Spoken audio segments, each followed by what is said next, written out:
cause it's our time. Toons Morning Show, we're in our prime. Toons Morning Show, yeah. Toons Morning Show, yeah. Toons Morning Show, yeah. Toons Morning Show, yeah. Toons Morning Show, yeah. Toons Morning Show, yeah.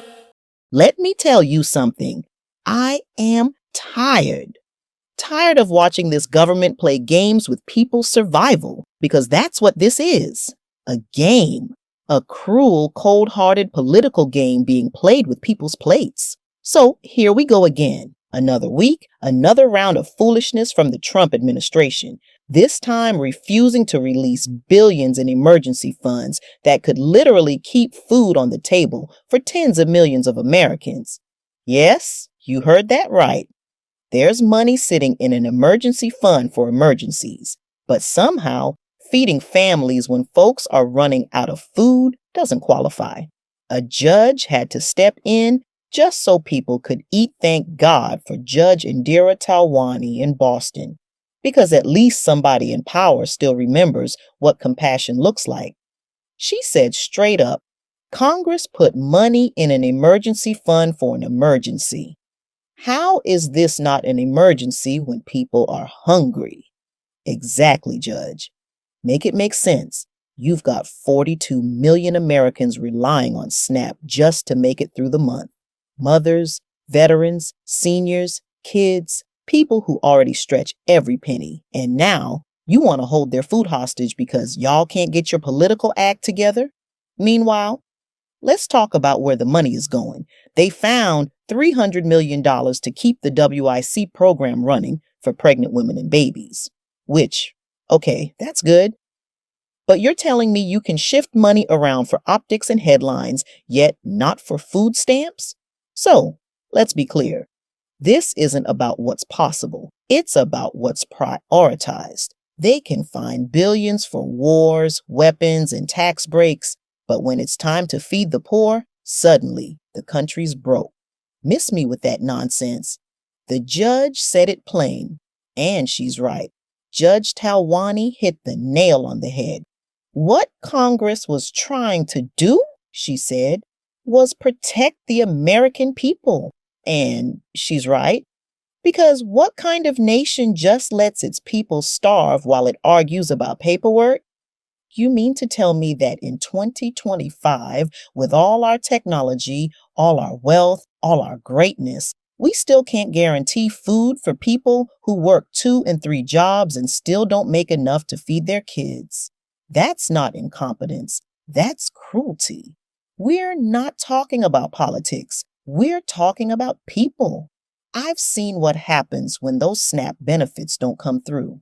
I've seen the panic, the fear, the shame. Mamas crying in grocery store aisles because their card declined. Elders watering down soup to make it stretch another night. Folks skipping meals so their children can eat. And all this while politicians sit in D.C. with full plates throwing food fights over who gets the credit for caring. This ain't leadership. It's heartlessness dressed up in politics. And let's not forget, they've done this before. We've been here before. Back in 2018, they said the same thing. SNAP benefits were going to run out because of a shutdown. And somehow, when the cameras came out, miraculously, they found a way to make it work. Because they always do when there's enough pressure. Which tells me this ain't about can't. It's about won't. Here's the bottom line. You cannot call yourself a moral nation if you're okay watching hungry people suffer while you debate what counts as an emergency. Hunger is the emergency. Poverty is the emergency. The system itself is the emergency. And every day we let this go on. Every day we stay quiet, we become part of the problem. So, yeah, I'm angry because this country keeps proving over and over again that if you're rich, you get bailed out.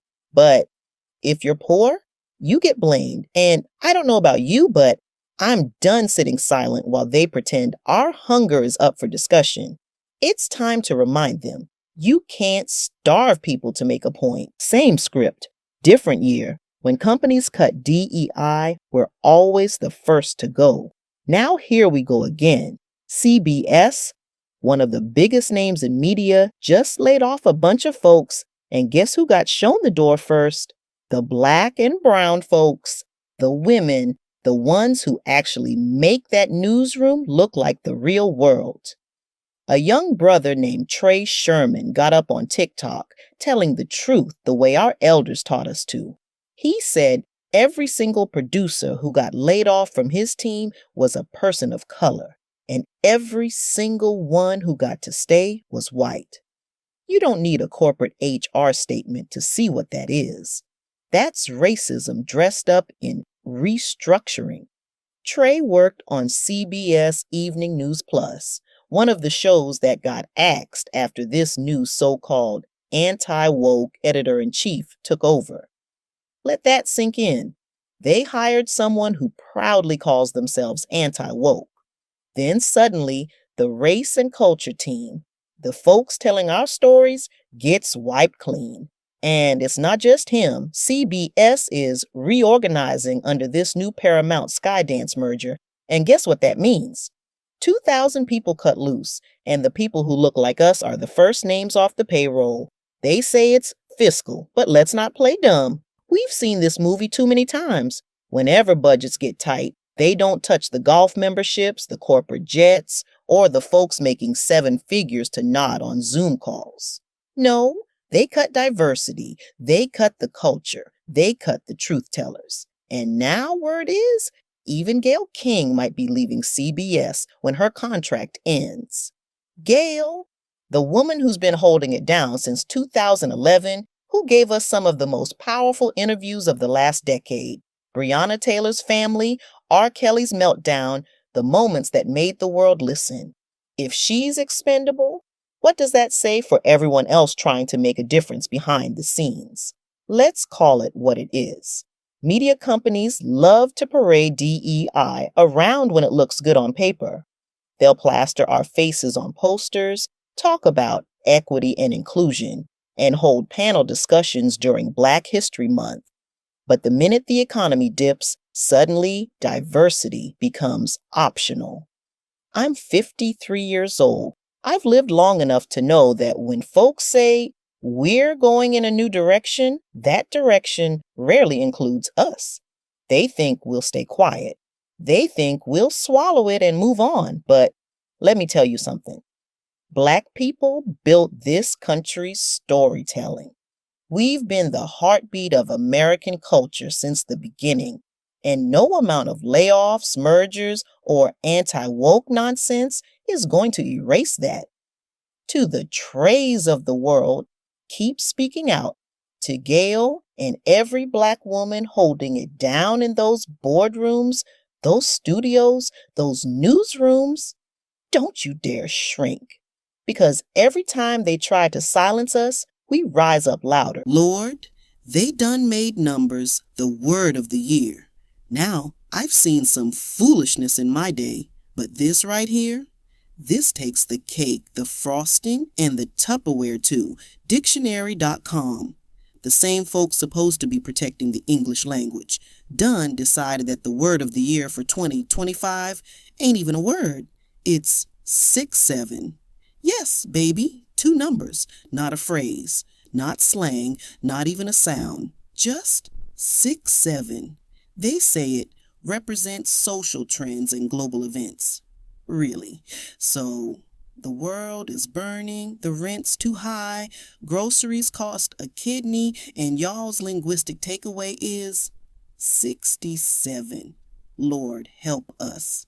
Apparently, this whole mess started with some rapper from Philly named Skrilla, bless his heart, who dropped a song called Doot Doot 6-7 last December. Now look, I'm all for hip-hop. I was outside when Public Enemy told us to fight the power. But I ain't never heard a song about 2 random digits turn into a national crisis for math teachers. Because now, kids are walking around saying 6-7 like it's the gospel truth. Teachers can't teach fractions because every time they say a number, somebody in the back hollers 6-7 with a hand gesture like they conducting a church choir. And you know the celebrities had to jump on it too. LeBron James, Paige Buchers, all of them. You can't turn on ESPN without somebody saying 6'7" like it means something deep. Meanwhile, adults are just sitting here confused, trying to figure out if it's slang for height, time, or IQ. Now, dictionary.com says searches for 67 have skyrocketed sixfold since summer. Of course they did. Because people over 30 are Googling it like, Lord, what does 67 mean, and why is my child shouting it at the dinner table? And let's not even talk about the Halloween costumes. We got grown folks walking around dressed as numbers. Baby, if your costume requires basic math to explain, you need to go home and rethink your life. Dictionary.com claims this trend shows the speed at which a new word can rocket around the world. No, honey. What it shows is that the world has lost its entire mind. We got inflation, climate change, and a whole presidential circus. And the word of the year is a TikTok joke. Back in my day, words had meaning. They came from somewhere. They meant something. Now they're giving trophies to numerals and calling it culture.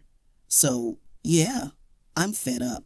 Because when the history books look back at 2025 and they see that the word of the year was 67, they gonna think we were all in remedial English. I don't know what's next. Maybe 2026 word will just be a shrug emoji. But one thing's for sure. If this is the best word we got, it's no wonder the kids can't spell tomorrow. Morning show,